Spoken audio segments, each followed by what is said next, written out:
Magandang araw mga kaibigan. Ito, breaking news po ito. Kapapalabas lang na balita ng UNTV. Si Police Brigadier General Nicolas Torre, yung Regional Director ng PNP Region 11, ay inalis na sa pwesto sa Region 11, kaya lang napunta siya sa mas mataas na pwesto. 2-star general ang ranggo itong pupunta niya, samantalang yung regional director 1-star lang. Okay, so good news ito para kay General Torre. So anong unit, anong opisina siya mapunta? Pakinggan natin itong balita ng UNTV, balasahan sa PNP, maraming reshuffle, mga generals na assign sa iba't ibang lugar. Lea, ano na ang bagong posisyon ngayon ni General Torre? Magandang tanghali sa iyo, Aga. Itong si dating Police Regional Office 11 Director, Police Brigadier General Nicolas Torre III, ang bagong direktor na ng Criminal Investigation and Detection Group o CIDG. Si Torre ang nanguna sa operasyon sa paghahanap kina Kingdom of Jesus Christ leader Apollo Kibuloy at mga co-accused nito, habang itinilagaramang direktor ng Personnel Holding and Accounting Unit o PHAU, si dating CIDG Director Police Major General Leo Francisco. Si Southern Police District Director Police Brigadier General Leon Victor Rossetti naman ang ipinalit kay Torre sa Police Regional Office 11 o Davao Region. Itinalaga din aga si Pro 2 Director Police Brigadier General Christopher Birong sa PNP Academy, habang si Headquarters Support Service Director Police Brigadier General Antonio Maralyag Jr. naman ang bagong direktor ng Police Regional Office 2 o Cagayan Valley. Itinalaga rin ni General Marbil si Police Brigadier General Jason De Guzman bilang acting director naman ng Police Regional Office 10 o Northern Mindanao, kapalit ni Police Brigadier General Ricardo Layug na magre-retiro bukas September 26. Aga? Okay, maraming salamat, Lea Ilagan. So, yan po. Effective September 25, ngayong araw. Ang CIDG Director, walang iba kundi si General Torre. So, ulitin ko, it's a promotion. Masayang-masaya ngayon si General Torre dahil 2-star general itong designation na ito. Ang pinalitan niya si Police Major General Leo Francisco. So, I don't know, ilang buwan, basta darating ang panahon, lalabas ang 2-star rank ni Brigadier General Nicolas Torre. Ito naman si Major General Leo Francisco, napunta siya Director Personnel Holding and Accounting Unit. I don't know, hindi ko kabisado ito. Palagay ko, mas maliit na unit na ito kasi nandito yung mga retirables, yung mga may kaso. So, hindi masyadong significant na unit ito. So, parang bumaba ang kanyang posisyon. Although yung ranggo niya, 2-star pa rin. So, ang bagong regional director na ngayon ng Region 11, PNP Region 11, si Police Brigadier General Leon Victor Rossetti. Okay, so, medyo tahimik naman ang Davao ngayon dahil tapos na yung sigalot sa KOJC dahil nag-surrender na si Pastor Apollo Kibuloy. So, ulitin ko, kung ako si General Torre, talagang masayang-masaya ko ngayon. Dahil na-recognize ng PNP ang kanyang ginawa at inelevate siya sa mas mataas na posisyon. Okay. Kaya lang, I don't know, sa public perception, I don't know kung ano ang tingin ng katao. Kayo, anong masasabi nyo? Dapat ba na ma-promote? May lagay sa CIDG si General Torre? Comment lang kayo. Okay. Ako, nung kasagsagan ng issue na ito yung panahon na nagpahinga ako, nagbakasyon. Hindi ako nag-vlog ni minsan.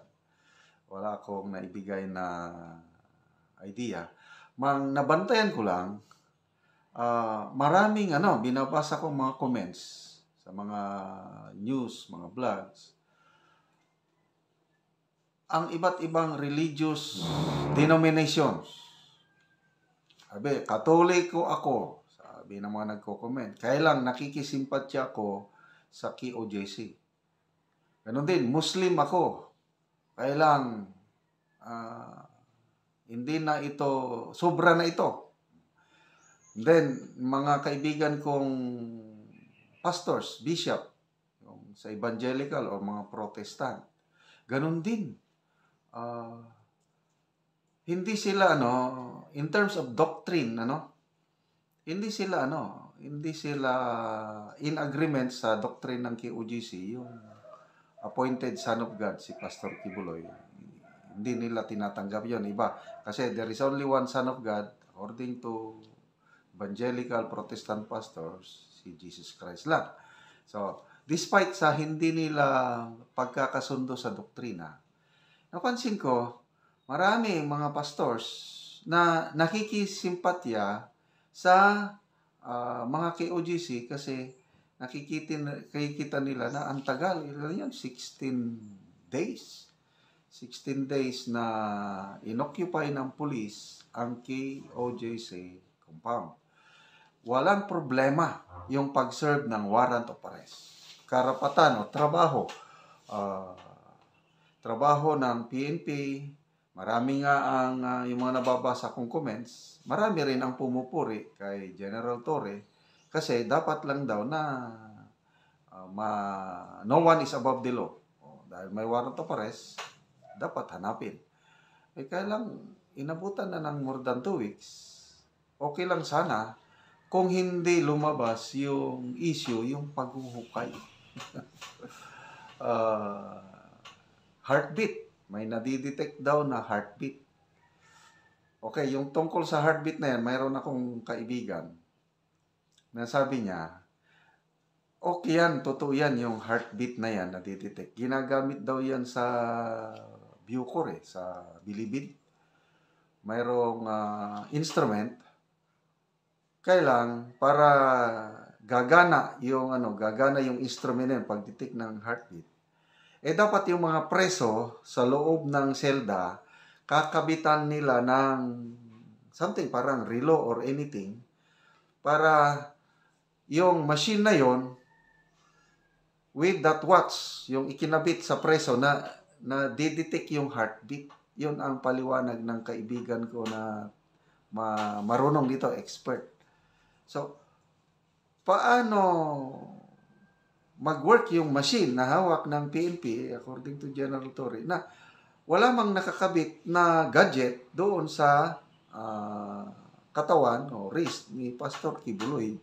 So, yun ang paliwanag. Hanggang yun na nga, lumabas. Mabuti na lang at may mga puting ahas ni Sasso. Nagpadala ng picture. Naghuhukay na. Then later on, nung i-deny na wala daw hukay, nagpadala pa rin ng video at yun, nilabas ng ibang mainstream media. Kaya nabuking yung ginagawa ng ating mga kapulisan na paghuhukay sa loob ng KOJC compound. So, yun, yung mga issues na ano pa, yung kawawa yung mga pulis. Meron mo, hindi sila nakapaghanda, hindi nga daw nila alam na ang lulusubin ay KOJC compound. So, walang nadalang bihisan, doon lang, matulog na lang sa damuhan, sa simento. Mabuti na lang at mababait itong mga KOJC members at binibigyan ng pagkain at kung ano-anong tulong yung mga kapulisan. So, ang mga ordinary policemen, wala silang magawa. They are just doing their job. Kaya lang, hanggang may lumabas. Diba? Maalala nyo yung may lumabas na open letter ng mga kapulisan na na-involve sa KOJC compound na yan. Although unsigned. Kaya lang, nilalabas ng open letter kay General Marbel at General Torre yung saloobin ng mga pulis na parang sumusobra na, parang politically motivated, sinasabi ng open letter. So I don't know kung how true itong open letter kasi nga unsigned. So hindi siya, dapat sana di pirmahan ng gumawa. Wala, hindi talaga po pwede na nasa active service ka pa mag-voice out ka ng iyong saloobin. Bawal yun. Kaya dinala na lang sa dinala na lang sa open letter na sumasang-ayon naman ang karamihan, yung comments na nababasa ko na sumobra nga. But anyway, tapos na ito, na-solve naman, nag-surrender si Pastor Apollo Kibuloy, dalawang version na naman yan. Naipit daw si Pastor Kibuloy na corner na siya, kaya lumabas. Sabi naman ng iba, galing sa bundok si Pastor Apollo Kibuloy. Nagtago sa bundok, kaya maitim siya. Kasi kung nagtago siya sa tunnel dati maputi ang mukha bakit itim na itim nung lumabas yung litrato niya? Galing sa bundok, nagtago. So, sabi ng KOGC, concern lang si Pastor Apollo Kibuloy, hindi niya na maatim yung paghihirap ng kanyang mga miyembro, kaya nagsakripisyo siya. Lumantad at personal volunteer na nag-surrender sa ISAP. So, ito na-arraign na siya at gumugulong na yung kaso niya sa korte. At ang kinakatakutan lang ni Pastor Kibuloy, sabi niya noon, yung i-turn over siya sa US government. Sabi naman ng DOJ, baka anytime from now, yung extradition request ng US, baka on the way na, ayun na, magde-decide ang Philippine government. Kasi may kaso si Pastor Kibuloy dito, may kaso sa US. Kung i-request ng US, bahala na ang Philippine government. Kung i-decide ng Philippine government na i-stop muna ang pagdinig ng kaso dito, pwede. At iti-turn over nila, extradite nila si Pastor Kibuloy sa US para harapin ang trial niya sa US sa halos parihas na kaso. So, yun po.